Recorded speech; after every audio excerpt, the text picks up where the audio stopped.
Si je fais un mouvement combiné, je vais aller chercher un objet là. Je vais avoir le paramètre de flexion qui se fait au niveau lombaire, le paramètre d'inclinaison qui se fait au niveau thoracique, le paramètre de rotation qui se fait au niveau cervical. Pourquoi j'ai différencié anatomiquement le rachis cervical supérieur de l'inférieur?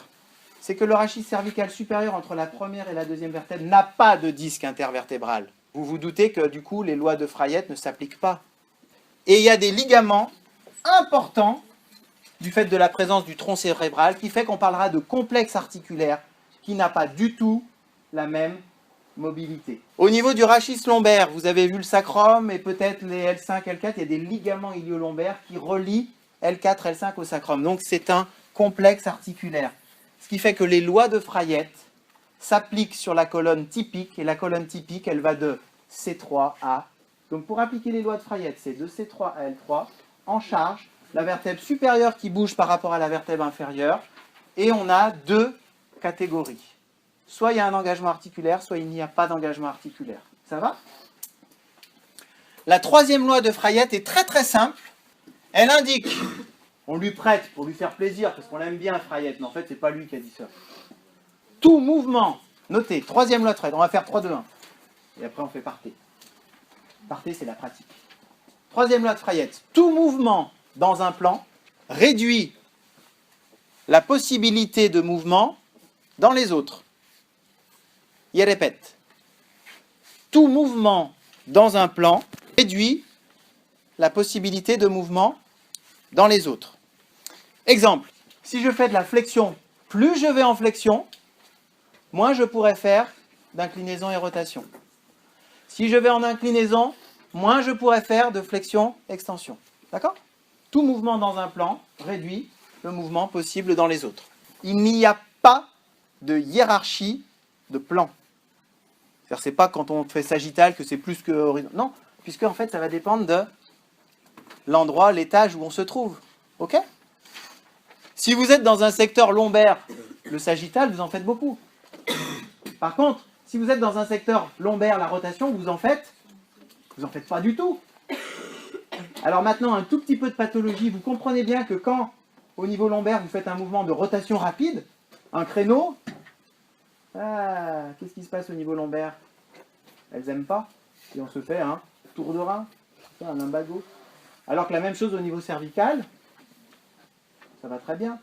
Parce que la rotation, ça doit se faire au niveau cervical. Ok? Ça va? Ça veut dire que chaque région, elle a une spécificité, elle a une mission. Les cervicales, vous faites quoi dans la vie? Nous, de la rotation.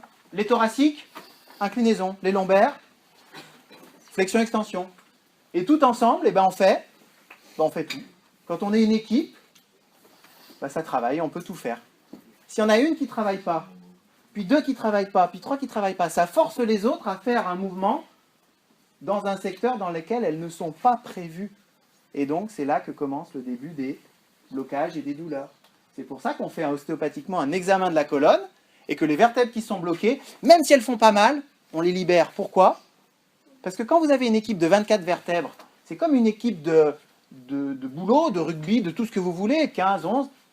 Et quand il y en a une qui ne travaille pas, ça fait du boulot en plus pour les autres. Et s'il y en a deux qui ne travaillent pas, et 3, et 4, et 5, s'il y a 5 blocages, qu'est-ce que ça veut dire? On n'a plus le travail divisé par 24, mais le travail divisé par 19.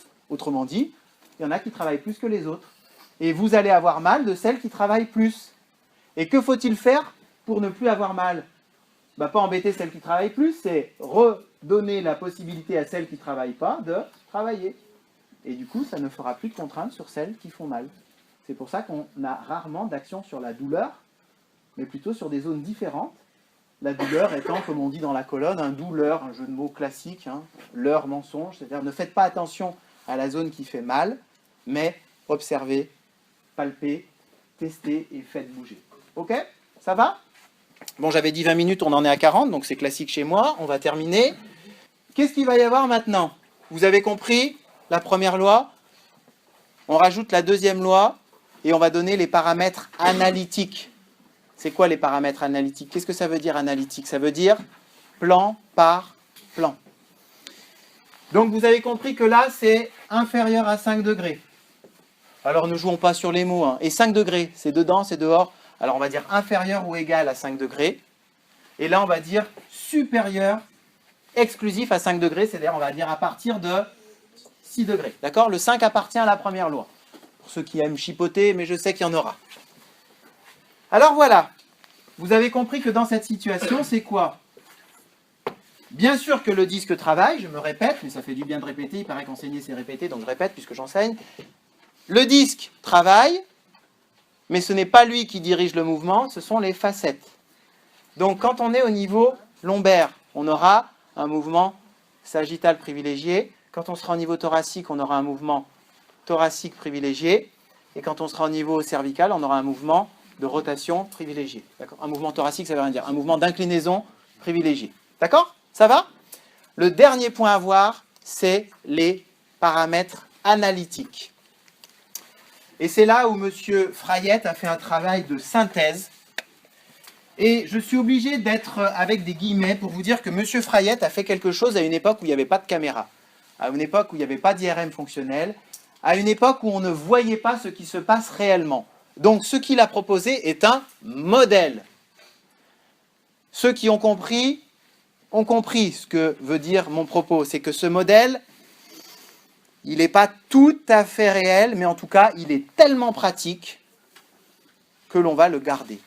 C'est un modèle simple qui permet d'expliquer la pratique ostéopathique, donc on le garde. Ce modèle va dire, quand nous sommes dans le cadre de la première loi, tout mouvement d'inclinaison, qu'on écrit S, parce que vous savez qu'en anglais ça se dit side, donc ces techniques de side, c'est quoi? C'est quand on fait un mouvement d'inclinaison, qu'est-ce qui se passe en fait à votre avis? Est-ce que c'est agréable l'inclinaison? Qu'est-ce que ça fait? Là, je fais une inclinaison quoi? Droite. Qu'est-ce qui se passe à droite? Alors, ça ne tire pas. À droite, ça comprime. Par contre, à gauche, ça... Et est-ce que c'est confortable? Alors, que va essayer de faire et la droite et la gauche? De compenser. Et comment on va compenser? En faisant une rotation qui a tendance à diminuer la pression et diminuer la traction. Eh bien, cette rotation se fait dans le sens opposé à l'inclinaison. Et voilà ce qu'a décrit Frayette. Dans la première loi où le disque agit seul, toute inclinaison est accompagnée d'une rotation contralatérale. Qu'est-ce que ça veut dire? Ça veut dire qu'il y a deux inclinaisons possibles, l'inclinaison droite et l'inclinaison gauche, et que quand je fais une inclinaison droite, il y a une rotation gauche, et quand je fais une inclinaison gauche, il y a une rotation droite. Et s'il y a une rotation droite, l'épineuse va à gauche. Et s'il y a une rotation gauche, l'épineuse va à droite. Ce qui fait que l'épineuse va du côté de l'inclinaison. Donc quand je m'incline à droite, l'épineuse va à droite. Quand je m'incline à gauche, l'épineuse va à gauche. Et si quand je m'incline à droite de moins de 5 degrés, l'épineuse va à droite, c'est que la vertèbre bouge comme il. Et si jamais quand je fais une inclinaison droite, la vertèbre ne va pas à droite, l'épineuse ne va pas à droite, ça veut dire que la vertèbre ne bouge pas comme il faut. Donc, que je peux dire là qu'il y a un blocage ou une résistance. Ça va? Et la deuxième loi, elle est intéressante. Pourquoi? Quel est son cadre? Eh bien, quand on est au-delà de 5 degrés, c'est-à-dire qu'on est en engagement articulaire, que le disque et les facettes articulaires dirigent le mouvement, mais que ce sont les facettes qui priment, qui dirigent. Dans ce cas-là, toute rotation ou inclinaison est automatiquement suivie d'une rotation ou inclinaison homolatérale. D'accord? Et voilà ce qui va être la base d'un examen de la colonne très performant. On va faire 2-3 visualisations des exercices de pensée. Et puis ensuite, si vous avez compris ces lois, ça veut dire que si je fais un test de la vertèbre T6 sur T7 et que je fais une inclinaison de 5 degrés de T6 ou de 4 degrés de T6, elle devrait avoir son épineuse qui va du même côté, donc va à droite. Ce qui voudrait dire que le mouvement est bien guidé par le disque, puisque je suis inférieur à 5 degrés. Et si l'épineuse va à gauche, ça veut dire que, alors que j'ai fait un mouvement de 4 degrés, où le disque seul aurait dû agir, ce sont en fait les facettes qui ont agi. Ça veut dire qu'il n'existe pas de mouvement où le disque peut agir seul. Ça veut dire que les facettes sont bloquées. Et ça veut dire que les facettes agissent à une amplitude où elles n'auraient pas dû agir. Donc en faisant ce simple test d'inclinaison, que vous avez vu faire par tous les ostéopathes du monde, on sait tout de suite s'il y a un blocage d'une facette ou pas, en fonction du mouvement qu'on aurait dû percevoir et de mouvements qu'on perçoit réellement. Ce petit geste sujet assis, vous l'avez vu faire par tout le monde, il est très dur à faire. Pourquoi? Parce que tous les gestes simples sont durs à faire. Parce que comme on croit qu'ils sont simples, on croit savoir les faire. Maintenant, on va vous le montrer. On va vous montrer l'amplitude qu'il faut mettre à chaque étage.